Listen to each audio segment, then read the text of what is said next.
Everyone, आज के video में हम important topics of magnetic material and electromagnetic induction देखेंगे फॉर महाराष्ट्र एचएससी बोर्ड 2023 के लिए।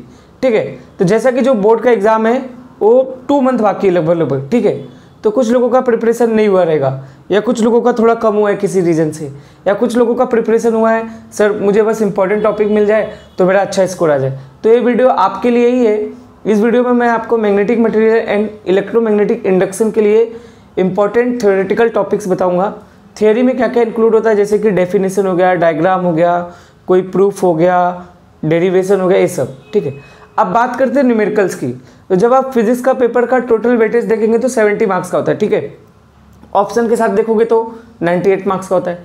अब जब आप इस 98 मार्क्स में देखोगे ना तो 60 मार्क्स का थियोरी होता है, 38 मार्क्स का डेरिवेशन न्यूमेरिकल होता है। ठीक है, तो न्यूमेरिकल छोड़ के जाना बहुत ही गलत बात है। न्यूमेरिकल अपने को करके जाना होता है, क्योंकि 38 मार्क्स का होता है वो। ठीक है, 98 में से, और न्यूमेरिकल में डायरेक्ट आंसर आते हैं तो वो सही होता है, गारंटेड। ठीक है, तो न्यूमेरिकल के लिए आपको ज़्यादा कुछ नहीं करना है। जो भी एक्सरसाइज के एंड एग्जाम्पल्स के जो भी न्यूमेरिकल्स है उनको ही 2-3 बार करना है। ठीक है, इवन बोर्ड के एग्जाम में उनका जो स्टेटमेंट होता है वो भी नहीं चेंज रहता है, कभी कभी तो वैल्यू भी सेम ही आता है। तो आपको वही एग्जाम्पल एंड एक्सरसाइज के न्यूमेरिकल्स अच्छे से करके जाना है।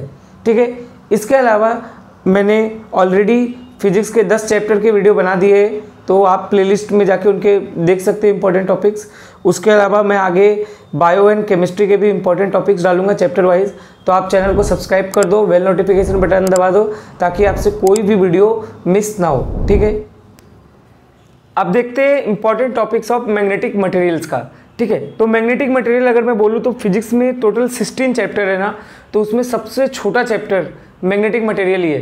ये पूरा चैप्टर अगर आप लाइन से भी पढ़ने जाओगे ना तो मुश्किल से 1.5 से 2 घंटे में पढ़ के खत्म हो जाएगा। पूरा थ्योरेटिकल चैप्टर है। ठीक है, बस 3 डेफिनेशन है, वो तीनों का फॉर्मूला है, उसी पे न्यूमेरिकल आता है।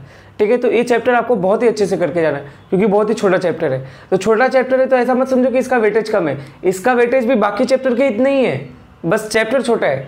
ठीक है, तो इसमें आपको जो मैं बोल रहा हूँ, अगर आपने ये सब पढ़ लिया और इसके न्यूमेरिकल सॉल्व कर लिए तो आपके 5-6 नंबर मैग्नेटिक मटेरियल से, जो 6 नंबर का आता है मैग्नेटिक मटेरियल, वो पूरा आपका फिक्स है।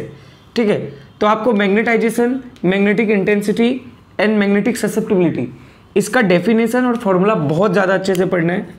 पूछ चुका है एग्जाम में इन तीनों का डेफिनेशन 3 मार्क्स में। ठीक है, तो इसका डेफिनेशन एंड फॉर्मूला बहुत अच्छे से करना है। साथ में इनके जो फॉर्मूले हैं उसी के बेस पे आपको न्यूमेरिकल पूछता है, तो न्यूमेरिकल में भी आपको हेल्प होगा। तो फॉर्मूला अच्छे से करना ताकि आपसे न्यूमेरिकल हो जाए। ठीक है, उसके बाद आपको तीनों मटेरियल्स पढ़ना है, diamagnetic material, paramagnetic material and ferromagnetic material. एक एक मटेरियल का आपको 6-6, 7-7 पॉइंट याद रख लो और उनके एग्जाम्पल्स याद रख लो, फिक्स आएगा। ठीक है, एक थ्योरेटिकल कर्व पढ़ना है आपको, हिस्टेरेसिस कर्व, एटलीस्ट इसका आपको डायग्राम बनाने आना ही चाहिए। ठीक है, और उसको पूरा वेल लेवल करना। ठीक है, तो ये बहुत ही आसान है, ये इतना करने में मुश्किल से आपको 35 से 40 मिनट जाएगा, उससे ज़्यादा नहीं जाएगा। ठीक है, उसके बाद आपको गायरोमैग्नेटिक रेशियो का डेफिनेशन और उसका जो फॉर्मूला है वो बहुत ही अच्छे से करके जाना है, ये भी मुश्किल से 3 से 4 मिनट जाएगा। एक ही डेरिवेशन है जो आपको बहुत अच्छे से करना है। ये डेरिवेशन लास्ट तीनों एग्जाम में आ चुका है, 2020 में भी आ चुका है मार्च में, और 2022 में जुलाई में भी आ चुका है एंड मार्च में भी आ चुका है। तो ये डेरिवेशन एक ही डेरिवेशन है जो आपको बहुत अच्छे से करके जाना है। Magnetic dipole moment of revolving electron in a circular loop, और यही जो फॉर्मूला आएगा डेरिवेशन में, यही फॉर्मूला के बेस पे आपको न्यूमेरिकल भी पूछता है। ठीक है, तो ये बहुत ही छोटा चैप्टर, मैं आपको सजेस्ट करूंगा कि ये पूरा पार्ट बहुत ही अच्छे से कर लो और इसका न्यूमेरिकल भी अच्छे से कर लो, आपका पूरा मार्क्स इस चैप्टर से फिक्स हो जाएगा। ठीक है, अब देखते हैं important topic of electromagnetic induction. ठीक है, तो इलेक्ट्रोमैग्नेटिक इंडक्शन में आपको बहुत पूरा थ्योरेटिकल चैप्टर है। सबसे पहले आपको फेराडेज फर्स्ट लॉ पढ़ना है। ठीक है, मुश्किल से 2 मिनट जाएगा। ठीक है, 1 मार्क्स में पूछ सकता है आपको।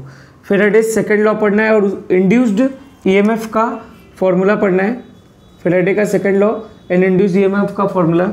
लेंज लॉ पढ़ना है। तो आपको ये तीनों लॉ पढ़ने में लगभग 10 से 15 मिनट जाएंगे, उससे ज़्यादा जाएगा नहीं, तो बहुत अच्छे से पढ़ लो। Self induction and mutual induction का डेफिनेशन पढ़ना है और उसका फॉर्मूला पढ़ना है, पूछ सकता है एग्जाम में 2 मार्क्स में। ठीक है, सेल्फ इंडक्शन ऑफ सोलेनॉइड आपको अच्छे से पढ़ना है, इसका डेरिवेशन थोड़ा कर लेना अच्छे से। ठीक है, थोड़ा सा ये है। उसके बाद मैं 2 बहुत ही इंपॉर्टेंट क्वेश्चन बोलने जा रहा हूँ और सबसे ज़्यादा जो इम्पोर्टेंट क्वेश्चन है, मतलब हर साल एग्जाम में ये क्वेश्चन पूछता ही पूछता है, ठीक है, वो है ट्रांसफार्मर। इसका या तो ये LAQ में आएगा, मतलब बड़े क्वेश्चन में आएगा, 4 मार्क्स के क्वेश्चन में आएगा, या तो इसका थोड़ा थोड़ा पार्ट आपको 2 या 3 मार्क्स के क्वेश्चन में पूछता है, वो है ट्रांसफार्मर। ट्रांसफार्मर का आपको डेफिनेशन पढ़ना है, डायग्राम उसका आना चाहिए बनाना, वर्किंग भी आना चाहिए, और difference between step up and step down transformer. 2 type के ट्रांसफार्मर होते हैं, step up and step down, उनका डिफरेंस आपको पता होना चाहिए। तो ये बहुत ही इंपॉर्टेंट है, इसको बिल्कुल भी छोड़ के मत जाना, ठीक है, 4 मार्क्स में भी आ सकता है। उसके बाद आपको एक डेरिवेशन करना है अच्छे से, derive an expression for EMF generated in a conductor of length L moving in a uniform magnetic field B with uniform velocity, ठीक है। तो ये वाला डेरिवेशन आपको बहुत ही अच्छे से करना है, ये डेरिवेशन पूछ चुका है 2022 में, ठीक है, और ट्रांसफार्मर तो हर साल पूछा जा रहा है, ठीक है, तो ये बहुत ही अच्छे से करके जाओ। तो ये मैंने आपको पूरा electromagnetic induction and magnetic material के इंपॉर्टेंट टॉपिक्स बता दिए। इसके अलावा आगे के वीडियोस में मैं बाकी के जो बचे चैप्टर्स हैं उनका भी, साथ में केमिस्ट्री एंड बायो के भी इंपॉर्टेंट टॉपिक्स के वीडियो डाल दूंगा। तो आप चैनल को सब्सक्राइब कर दो, बेल नोटिफिकेशन बटन को दबा दो, ताकि आपसे कोई भी वीडियो मिस ना हो, ठीक है।